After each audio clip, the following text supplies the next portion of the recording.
Magandang hapon po, ito ang News TV Live. Nagsasagawa ngayon ng press conference ang Quezon City Police District at ang Department of Interior and Local Government kaugnay ng investigasyon sa pagpatay sa international car racing champion na si Enzo Pastor. Panoorin po natin ito.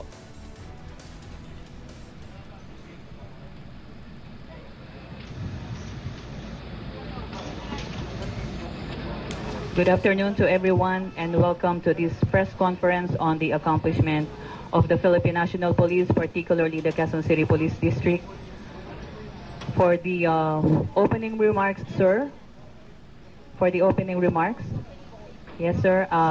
We have Police Deputy Director Felipe Rojas, sir. Good afternoon, everybody. We'd like to announce to the Filipino people and to the friends of the media that the PNP has solved the killing of Enzo Pastor. This is in compliance with the instruction of Chief PNP Police Director General Alan Purisima and Secretary Mar Rojas in the campaign against criminality in the whole country.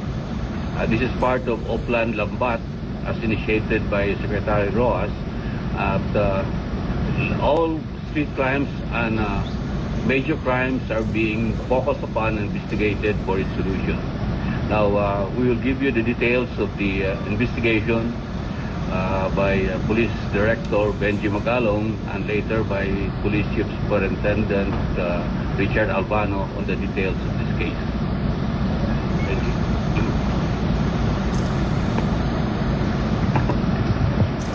Ladies and gentlemen, good afternoon. This is actually a joint investigation. In fact, most of the investigation were actually conducted by the QCPD. And toward the middle of the case investigation, CIDG rendered some help para mas maraki yung makokoveran natin sa investigation. So makikita nyo rito siguro na ang pinakamalaking naitulong talaga rito is actually yung persistence ng ating investigators dito sa Philippine National Police. At yung nangunguna rito ay si Chief Inspector Rodel Marcelo. Siya at si Inspector Ramon Salve. Na talaga nga namang sila talaga yung talagang tumutok dito sa kaso na ito. Yung ibang mga detalye na babanggitin dito ay si Richard Albano ang magsasabi sa inyo. Thank you, sir. With very good teamwork, team spirit by QCPD family and all other units like the CIDG, Del Rojas, laging siya nagko-conduct ng case conference. On my left is Colonel Lipana, the task group, Enzo. With the NBI and other operatives. Before I will give details, I would like personally to congratulate the team of the Chief Sido, Major Rodel Marcelo,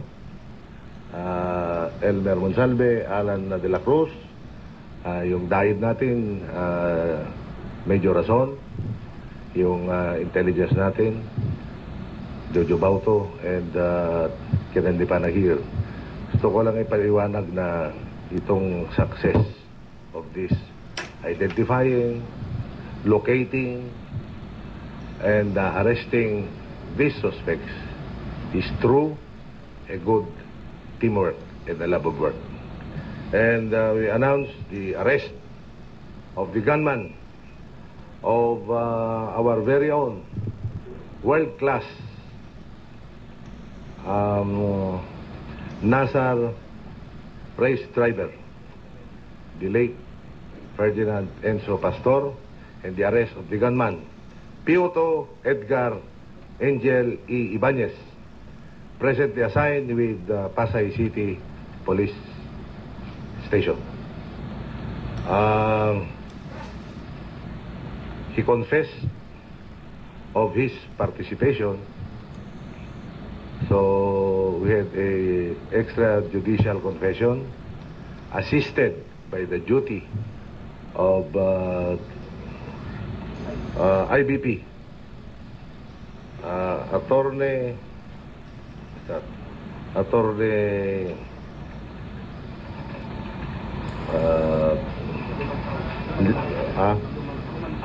Lumantaw, and pinpointing also the mastermind, and confiscation of 100 grams of suspected shabu, filed in court, Nobel recommended, model money, cellular phone, 1 Toyota Vios with plate number sticker YF1505, 9mm Beretta pistol, 2 magazines, 9mm pistol with 15 pieces ammunition.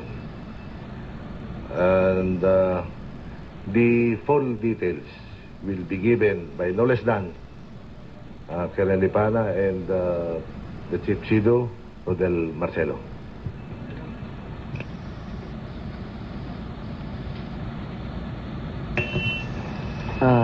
Isang magandang hapon po.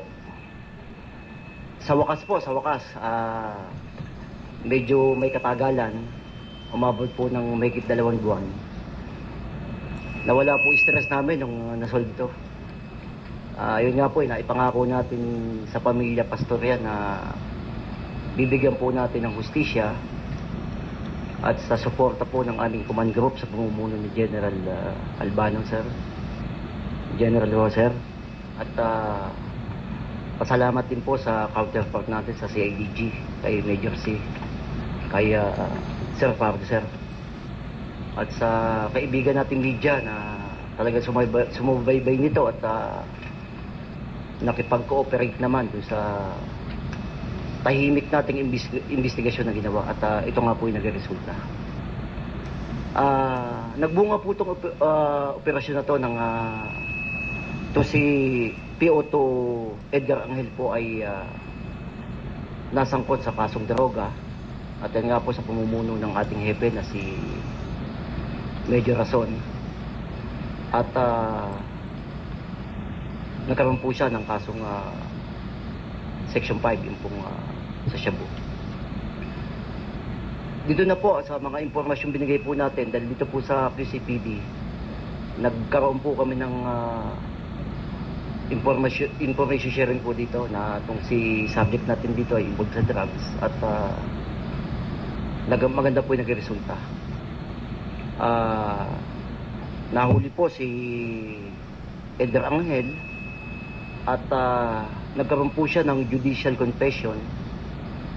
Inamin po yung partisipasyon niya bilang isang gunman o pumatay doon sa biktima natin si Enzo.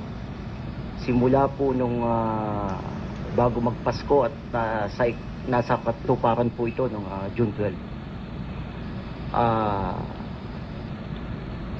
Doon po sa salaysay na ibinigay niya ay nakuha nating maaresto yung sinasabi niyang nag-utos sa kanya at nagbayad sa kanya ng 100 piso na si 100,000 piso na si Domingo de Guzman, na kanya pong kumpare,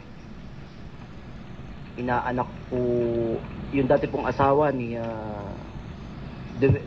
Domingo de Guzman ay ninang po nung anak sa bunso nitong na-suspect natin na si Edgar Angel.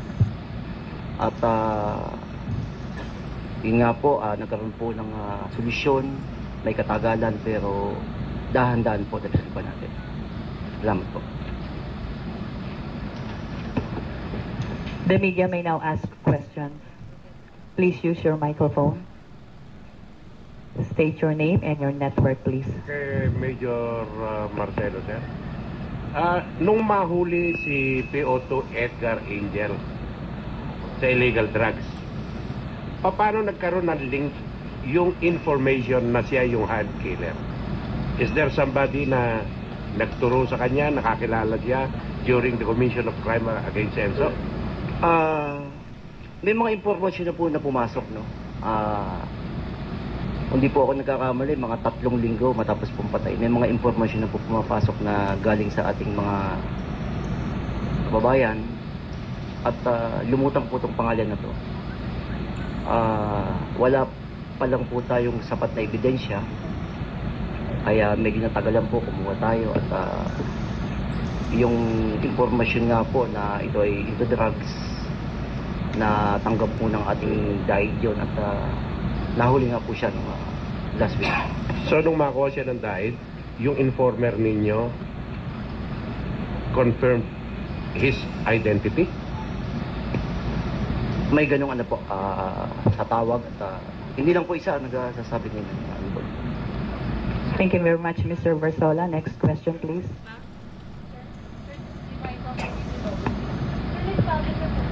Please use your microphone, ma'am.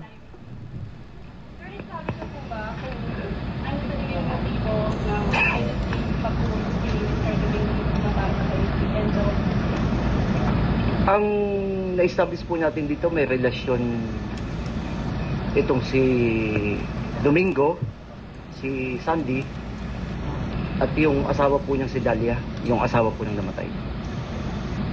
Asawa po niya sa tayo? Opo. Thank you very much. Next question, please.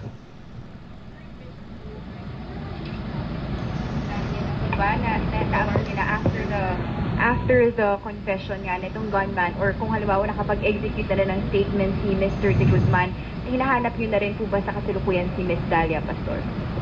Opo, ongoing po investigation natin. Are we considering her as a suspect also? Opo. Thank you. Next question.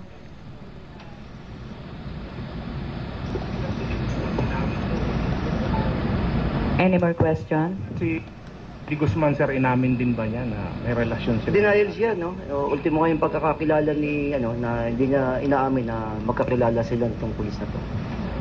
Na in fact, kumparing buo niya pa. Sir, good afternoon. Chris Barrientos po sa DWIC. Sir, with this development, considered po ba na case closed na? Ongoing po yung investigasyon. Kami naman po open sa mga information pumapasok at baka may iba pa pong involved dito. Pero initially, ito po yung mga suspect na sinasabi natin. Sir, nakausap niyo po kanina yung mga magulang po ni Enzo Pastor. Meron po bang pagkakataon na sinabi po yung mga magulang na dumalaw ang suspect dun sa burol noon ni Enzo Pastor? Siguro po mas sila yung tanongin niyo, sir. Wala po alam doon. Kay Mr. Pastor?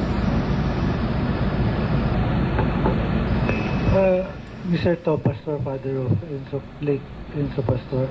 Yes, umattend sila ng wake burol at up to the 40 days prayer meeting. I mean, we're talking about Dalia Pastor and family. But Sandy, hindi namin nakita sa wake. Noon po bang unang mga araw, sir, ay meron ako ba yung pagdududa na sangkot po yung kumpare po ng biktima?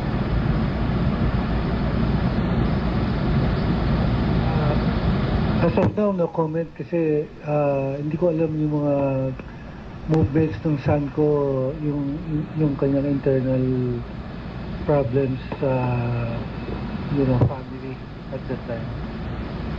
Thank you very much. Next question, sir. Sir Jay Sabale po ng GMA. Sir, do we have any idea dun sa location ng isa pang suspect and kamusta na po yung ginagawa pong pag-track dun sa natitirang suspect?